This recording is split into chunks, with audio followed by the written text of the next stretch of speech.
Hello everyone, doing a quick review on this little Axial Capra UTB18. This is one I've had for a little while now, so I've gotten to put some distance on it, some runtime on it. I'll give you my pros and cons on it right quick, tell you what I think of it, honestly. And you might be surprised with the outcome. So, here goes. So, as you can see, it's a little mini model. It's pretty much bone stock. I haven't really modified it at all, except for I had some little threaded collars that I went ahead and used to try and set the steering on this thing better. But at some point I'm going to upgrade this, get rid of these little all these plastic links and go to metal, but I haven't done that yet. And so otherwise this thing is pretty much bone stock. So one of the things I like about it does come with these little headlights. It comes with these little underside lights right here, and then it comes with this LED light bar. And as you can tell, it has four-wheel steering. And so that's one of the benefits of this thing. I love the four-wheel steering on these things. I've been a fan of I've been eyeballing one of the Capras, and I couldn't make up my mind between the big one, the 1/10 scale, or this little mini model, which is in comparison about the same size as my little Mini Max here. I don't know if you can see that. It's kind of set down on there. So it's about the same wheelbase as my Mini Max. So it's not quite a mini vehicle. It's a little bit bigger, but it's not quite a 1/10 scale either. But it does have some 1/10 scale components on it. These servos, they're full 1/10 scale servos, front and rear.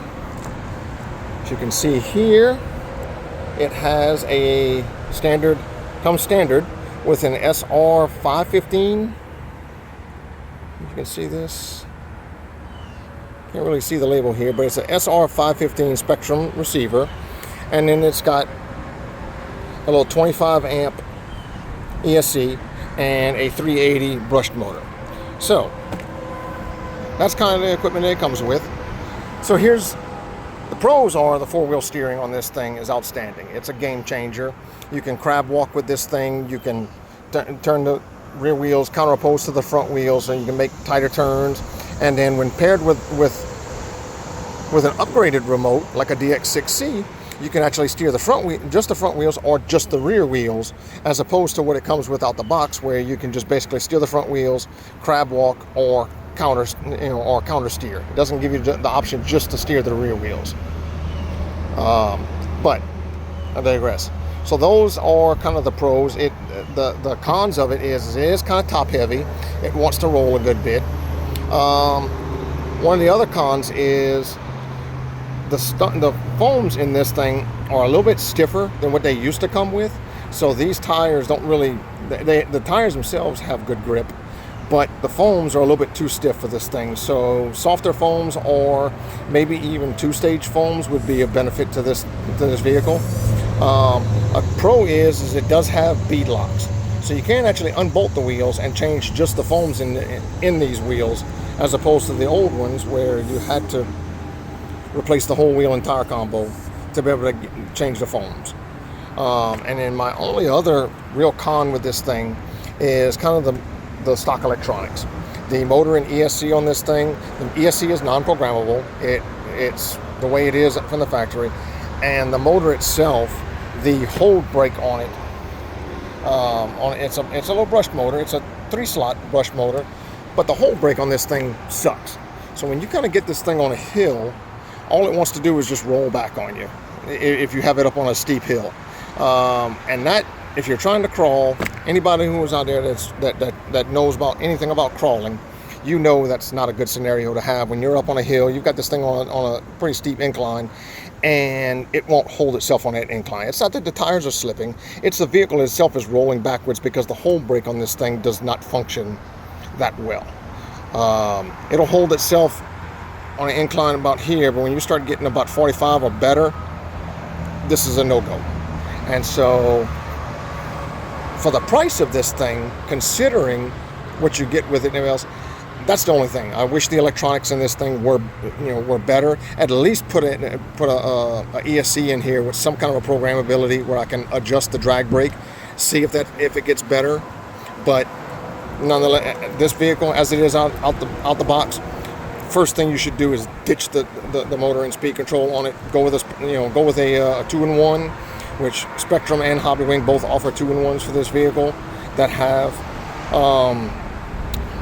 program, where you can program the drag brake, add, take away, and they also offer FOC as well, so you can trim this thing out, get it moving, and you don't actually have to give it any more throttle for it to be able to climb a rock.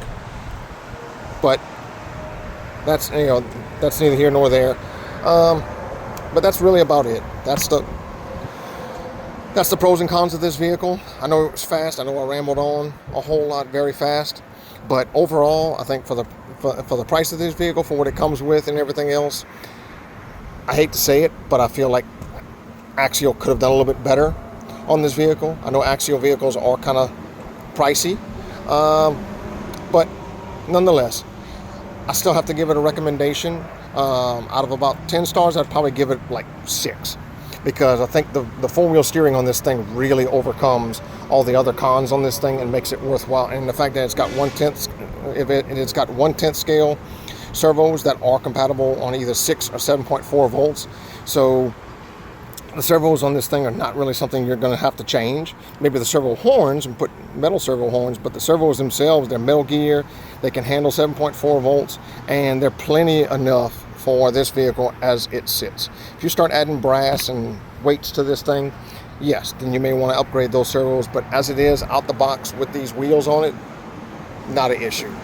And so overall, I gotta give it a recommendation. And so hope you guys have a wonderful day. Thanks for tuning in, and as always, happy RCing.